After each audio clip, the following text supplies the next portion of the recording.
हुआ कुछ यूँ है कि आपके घुटने में, आपकी नी कैप में, यानी कि जो हड्डी के इर्द गिर्द वाला एरिया, वहाँ पे थी स्वेलिंग और वहाँ पे होती थी आपको दर्द। अब आपने क्या किया कि आपने पेन किलर जेल यूज़ करनी शुरू की है। तो क्या हुआ कि वो दर्द घुटने के निचले हिस्से में, यानी कि जो नीचे जहाँ पे वेन्स होती हैं, जहाँ पे मसल होता है, गोश्त होता है, वहाँ पे दर्द ट्रांसफ़र हो गया। अब आप परेशान हो रहे हैं कि ये माजरा क्या है।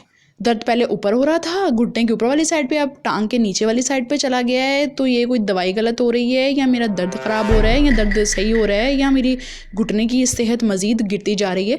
तो आप हो गए हैं परेशान। अब इस परेशानी का हल निकालते हैं डॉक्टर मलाइका के साथ। अस्सलाम वालेकुम, मेरा नाम मलाइका है और मैं फार्मासिस्ट हूँ, बाय प्रोफेशन सर्टिफाइड फार्मासिस्ट। अब बात हम ये करते हैं कि घुटने के कैप में, नी कैप में दर्द हो रहा है और वहाँ पे जेल लगाने से, कोई भी जो भी पेन किलर जेल है उसको लगाने से दर्द शिफ्ट क्यों हुआ है। आइए बात करते हैं।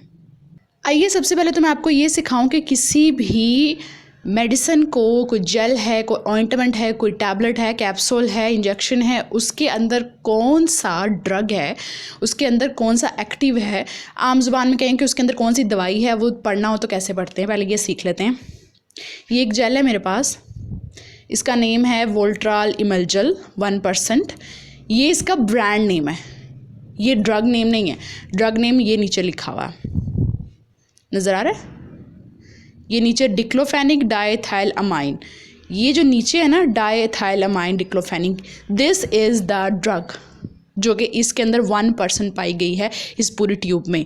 तो ये एक तरीका होता है जो कि जो लोग मेडिसिन पढ़ते हैं उनको पता होता है कि इसके अंदर क्या है। अब जैसे मैंने कोई जेल लेनी है पेन किलर के तौर पे, तो मैं यहाँ से पढ़ूँ कि भाई इसके अंदर कौन सी ड्रग है और फिर उसके हिसाब से जो मुझे सूट करती है वो मैंने अपने लिए ले लेनी है। अब हम बात करते हैं मुद्दे की। आपकी जो नी के कैप के इर्द गिर्द स्वेलिंग थी और जो वहाँ पे पेन थी, वो थी पैटेलोफिमोलर इरिटेशन की वजह से। ठीक है, ये एक मेडिकल टर्म है, वहाँ पे लिखी हुई आ रही होगी, आप पढ़ लें। अब क्या होता है कि ये जेल, यही वाली जेल जो है डिक्लोफेनिक डाइथाइलअमाइन जो है, ये आपने अप्लाई किए। ठीक है, अप्लाई करने के बाद क्या होता है कि वो जो नी कैप के इर्द गिर्द जो स्वेलिंग थी वो हो जाती है रिड्यूस, कम हो जाती है। और इससे क्या होता है कि आपका जो मेन पॉइंट है, यानी जो मेन जगह है जहाँ पे मसला था, जहाँ पे इरिटेशन थी, वो अब क्लियर हो जाता है। वो क्लियर होने के बाद आप परेशान हो जाते हैं कि अभी घुटने के ऊपर दर्द हो रहा था और अब घुटने के नीचे दर्द हो रहा है, यानी कि टांग के निचले हिस्से में दर्द हो रहा है। ऐसा क्यों है? तो ऐसी कोई परेशानी की बात नहीं है। ये भी नहीं है कि जो आपकी मेडिसिन, आपने जो जेल यूज़ की है उसने कहीं दर्द को शिफ्ट कर दिया। मेडिसिन ऐसा नहीं करती। मेडिसिन का काम है दर्द को ख़त्म करना, इन्फ्लेमेशन को, यानी जो वहाँ पर सूजन हुई है, अंदर जो ज़ख़म हुए हैं उसको ठीक करना, और जो पेन प्रोड्यूस हो रही है उसको ख़त्म करना। लेकिन वो शिफ्ट वगैरह नहीं करती है दर्द को कहीं। तो ये शिफ्टिंग क्यों हो रही है? क्योंकि असल जो मसला था ना वो आपके टेंडन में मसला था। टेंडन आसान अल्फाज में बताएं कि गोश्त का एक जगह है, गोश्त की एक पीस है जो कि जोड़ता है मसल्स को आपस में। जो वो जो टेंडन है ना, एक पुल की तरह है, ठीक है, एक रबड़ की तरह है, वहाँ पे इरिटेशन हो गई थी, वहाँ पे मसला हो गया था, जिसकी वजह से आपके पूरे नी कैप में, आपकी उस पूरी जगह पे स्वेलिंग हो गई थी और वहाँ पे आपको बहुत पेन होती थी, ख़ास तौर पे मूवमेंट करते हुए। अब वो जगह जो है वो ऊपर से वो स्वेलिंग उतर गई है, तो अब आपको असल प्रॉब्लम नज़र आ रही है जो कि टांग के नीचे थी। तो ये थी वो वजह। इस तरह की तकलीफ़ में जो अचानक से, इसकी वजह पता क्या हो सकती है कि आपने कोई ऐसी एक्सरसाइज अचानक से शुरू कर दी है जो आप हार्श वे में ले गए हैं। आप बिगिनर थे और आप वेट उठा के जो है वो एक्सरसाइज शुरू कर दी है। आपने बहुत ज़्यादा सीढ़ियाँ चढ़ना उतरना रैपिडली शुरू कर दिया है कि मेरा वेट लॉस हो जाएगा, मेरे घुटने जो हैं वो मजबूत हो जाएंगे, टांगें। ऐसा नहीं होता, वो उल्टा आपका टेंडन जो है वो इरिटेट हो गया। टेंडन मैंने समझाया आपको पहले क्या होता है, ठीक है।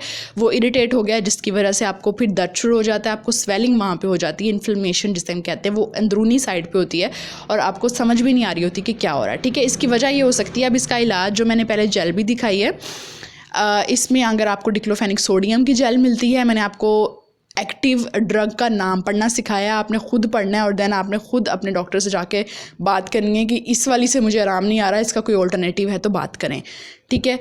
जेल क्यों कामयाब है, क्रीम ऑइंटमेंट क्यों कामयाब है? उन लोगों में कामयाब है, एक तो जिनकी उम्र 40-50 साल से ज़्यादा है, क्योंकि उनके किडनीज़ ऑलरेडी सेंसिटिव हो चुके होते हैं।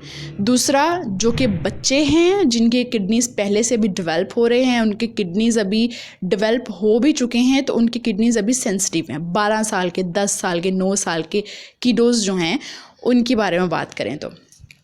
और किन लोगों को जेल लगानी चाहिए? जिन लोगों की किडनीज़ अफेक्ट हो चुके हैं, क्योंकि जब आप पेन किलर खाएंगे तो आपकी किडनी से निकलेगा एंड देन वो आपकी किडनी को अफेक्ट करता है।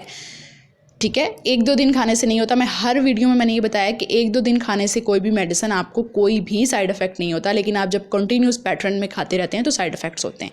तो जेल इस इंसान के लिए भी कामयाब हो सकती है जिसका किडनी जो है वो थोड़ा इन चीज़ों को लेकर अफेक्ट पहले ही हो चुका है, तो उसे ओरल मेडिसिन नहीं लेनी चाहिए। इसके अलावा वो लोग जिनका ब्लड प्रेशर का इशू है, जिनको लिवर का कोई इशू है, उन लोगों के लिए कामयाब हो सकती है, तो उन लोगों को ज़रूर लेनी चाहिए।